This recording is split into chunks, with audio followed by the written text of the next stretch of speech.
a fascinating exhibition, a fascinating look at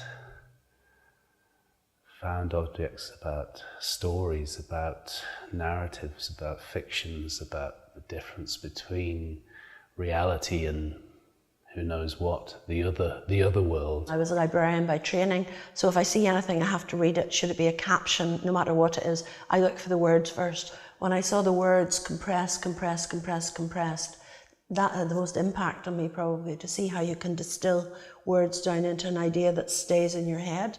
What she does with the words, the condensing, it's like what happens with stone. So it really reflects, the text is reflected in the way in which the words are handled. And I found that it makes it a three-dimensional piece of writing, you know. This notion that there are layers of stories buried in the rocks, buried in the rubble. The layers of words, the layers of ideas. And the story gradually flattens down to just becoming a line, and then just is dissolving in the dust, which is how we're all going to be compressed into the earth.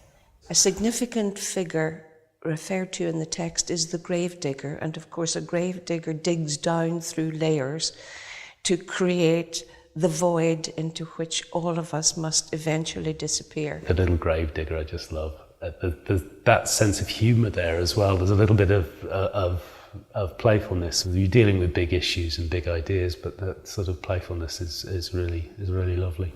Our now becomes then, and it's a memorial and a signifier of our own mortality, that as we grow and age and die, and another generation follows us, the whole thing is layered, generation after generation. The idea of what we as generations are kind of leaving in the earth, it's not diamonds and emeralds. You suddenly think of what are we leaving in this earth, the poisons. We are all eventually the detritus upon which history is built.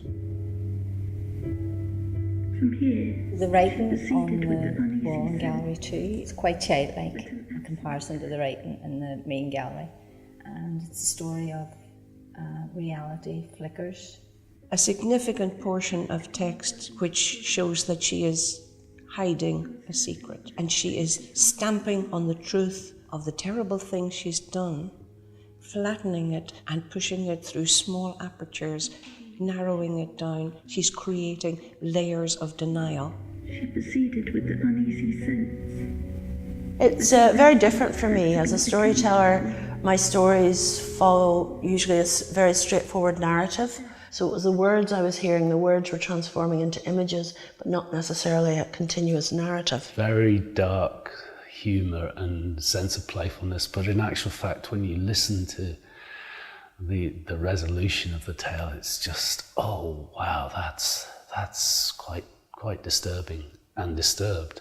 I know that being put into the box to listen forced me to really pay more attention maybe than if it was just sound in the background or something, a text that you could look at and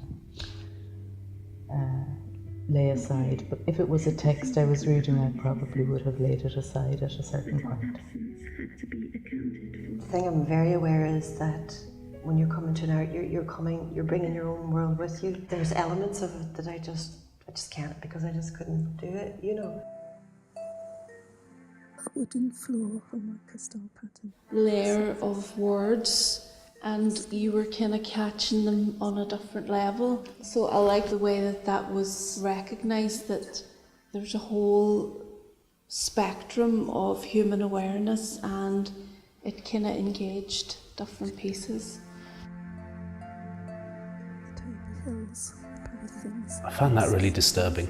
I found the sense of voyeurism, the sense that you're looking in on this and you are the creeper.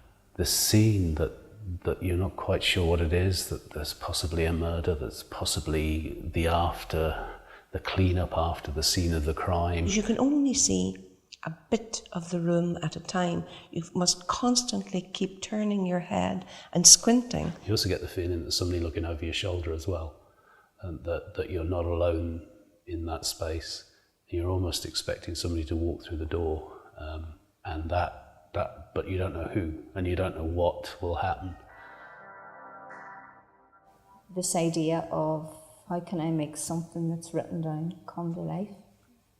I think that this was ingenious, and I really liked it. I think the artist did take that idea of lifting a story from the pages of a book and expanding it out so that we could be part of the story. It's going to be triggering at times, this material, and it's deliberately provocative in certain ways, maybe. Nice to see something that challenges that.